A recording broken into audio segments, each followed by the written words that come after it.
Hey guys, what's up and welcome to iCode. In this video, I'm going to be walking you through the exercise file for the topic strings in Python. So let's get started. So guys, I've already opened the exercise file. So let me just open that and it's right here. So let's start with question number 1. So create a string iCode and store it in a variable named var1. So as you can see, we can do that by saying var1 is equals to iCode, which is enclosed in double quotes. So this particular text enclosed in double quotes, and that is what makes it a string in Python. You can actually use single quotes, but my advice is to always use double quotes. Okay, cool, fine. So let me actually run this cell, and now print var1 to check if this contains a string. So basically here we are checking if var1 variable contains a string that is iCode. So all you got to do is just print it. So var1 and run the cell, and as you can see it has the value of iCode, which is cool.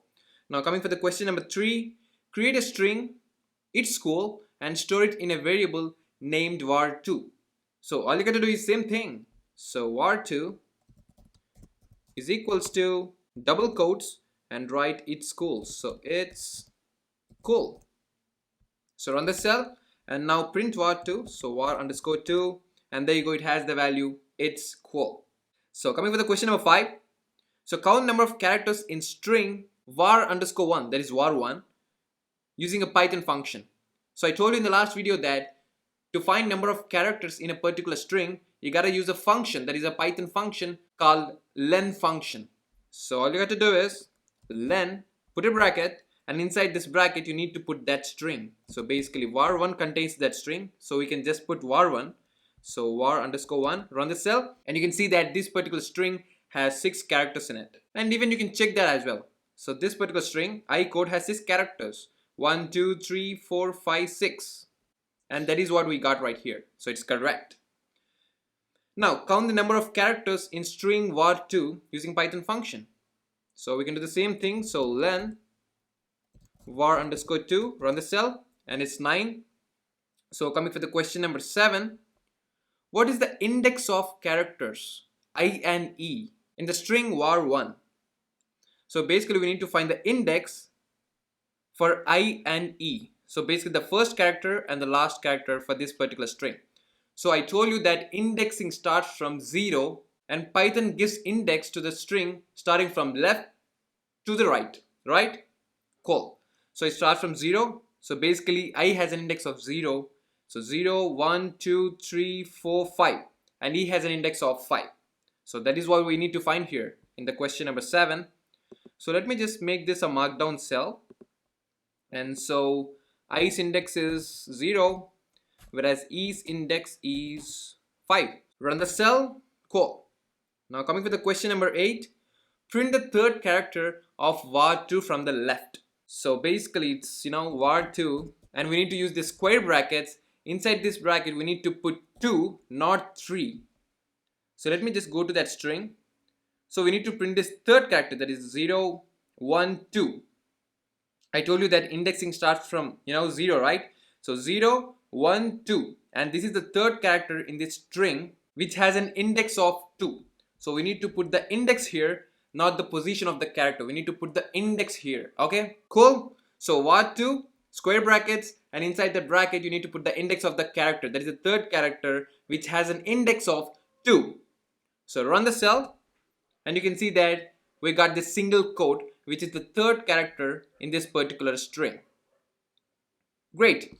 Now coming to the next question, what is the value of var1 minus 2? So guys, in the last video I've told you how negative indexing works, right? So basically it starts from right to left. It starts giving index, that is the negative index, from right to left, and it starts with the number -1. So basically let's go to that string.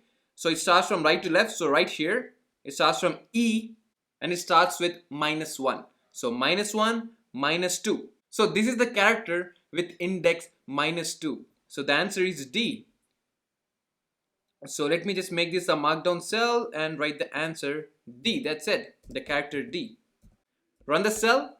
So coming to the next question, that is print the string var1 using slicing technique. So basically we need to print entire string using slicing technique. I've told you in the last video how to do it, so I'm going to show you just the answer here. So var1, use the square bracket and use a column, and we put nothing onto the left of the column and as well as the right of the column. So it basically prints the entire string. So let me just run the cell and you can see that we just did print the entire string using slicing technique. So that is how we do it. So let's go for the next question, that is print the first 3 characters of var2 using slicing technique. So again the same thing. So var2, var underscore 2, square brackets, we use the semicolon, and now we need to put something onto the left of the column and right of the column. So basically we are starting from first, right? So the first 3 characters of var2.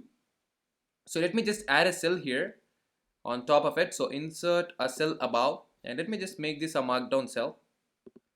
So now the string var2 is right here. It's cool. So let me just copy this and come back here. So right here. So cool.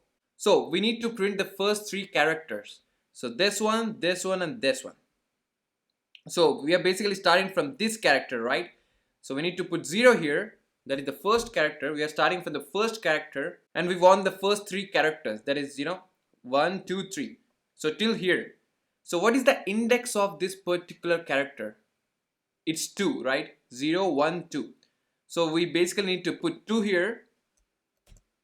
2, and I told you that we need to add +1. So basically it is 3.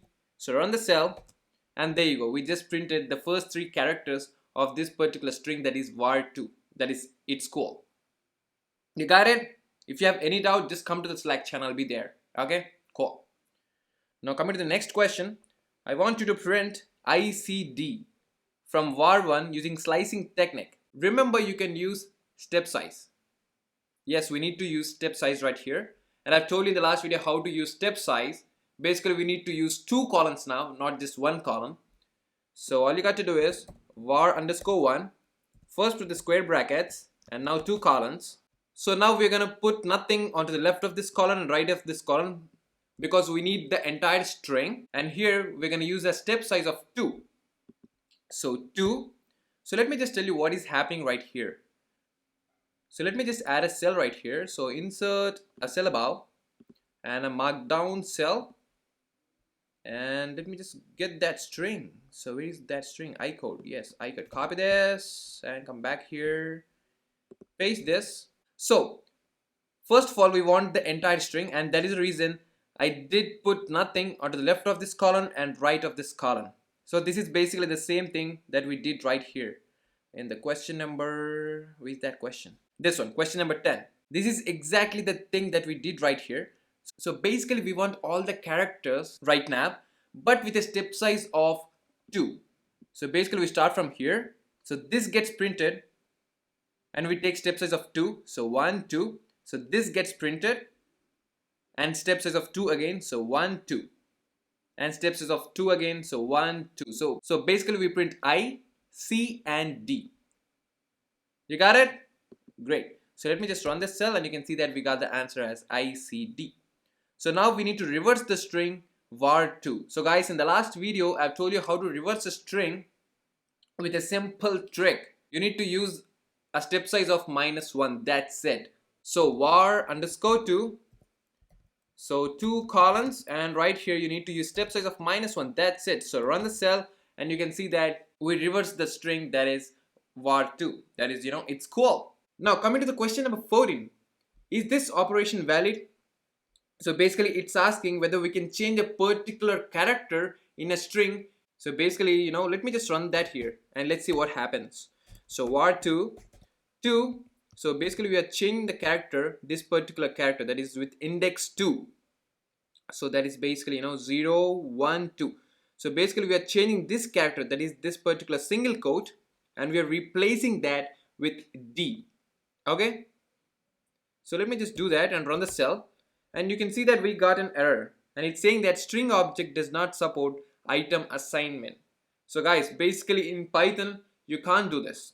For a string, you can't just, replace or change a particular character in a string. So remember that in Python you cannot do this. Concatenate a string is awesome to var1 and make sure that there is a space character and store it in var1. So basically we need to add this particular string to the first string, that is I code, and make sure that there is a space, and we need to store that back in var1. So basically, var1 is equals to var1, and to concatenate a string, that is to join two strings, we need to use this plus operator, and is awesome, and don't forget the space. Okay, so is awesome, and let me just run that. And now let me just print var1. So var underscore 1, sorry, var underscore 1, run the cell, and you can see that I code is awesome. We successfully concatenated is awesome string to the first string, that is I code. Cool. And now coming to the question number 18, we need to print the string ICD 10 times. So guys, in the last video I told you that to print a string, n number of times, you need to use a multiplication operator. That's all. So basically, ICD and multiply it with 10 and run the cell. You can see that we just printed, the ICD 10 times, which is cool. And now the next question, that is question number, okay, I think this is question number 19, 20, 21. So let me just change this. So this is 19. Okay.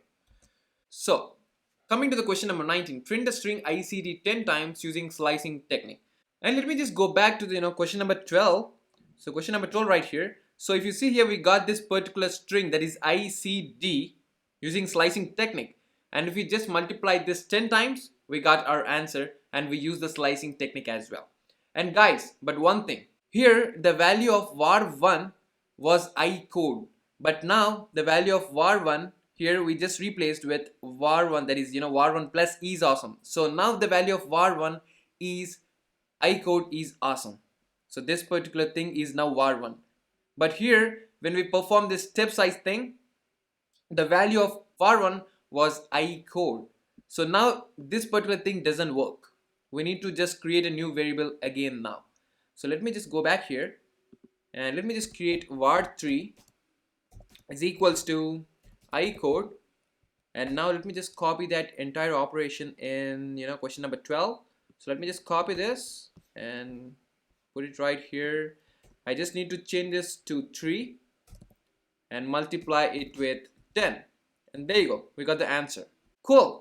And now let me just replace this quickly to 20, run the cell, and this to 21, run the cell. So great. Now make every character in var1 uppercase. So basically you need to use a method called uppercase. So press tab, and you can see all the methods that you can use for this particular object, that is string. So upper, and I told you that you need to use brackets whenever you're using methods, and I'll talk about methods in the coming lectures, so don't worry. So run the cell. So, and there you go, everything is uppercase now. Cool. Now coming to the last question, split the string var underscore 2 by space character. So I told you in the last video how to use split method. So var 2 dot split, and you just need to use brackets. And guys, whenever you want to split a string with space character, no need to put anything in this particular brackets. Okay, so let me just run the cell, and there you go, we just divided the entire string with respect to spaces. And now this is not the question, this is just a revision for the print formatting thing that I've explained in the last video. Just go through it, just run the cell, and you can see that I code is awesome, which is actually true. Well, yes. So that's it guys, that's it for this video. Make sure that all your answers match to my answers, and if you have any doubt in any part of this solution video, just come to my Slack channel, just ask your doubt there, and I'll be happy to help. So I'll be back with the arrays lecture. The next lecture will be on arrays, which is very interesting, just like strings. So buckle up, get ready. Thanks for watching this video. Don't forget to subscribe, and I'll be back with the video on arrays. Till then, see ya.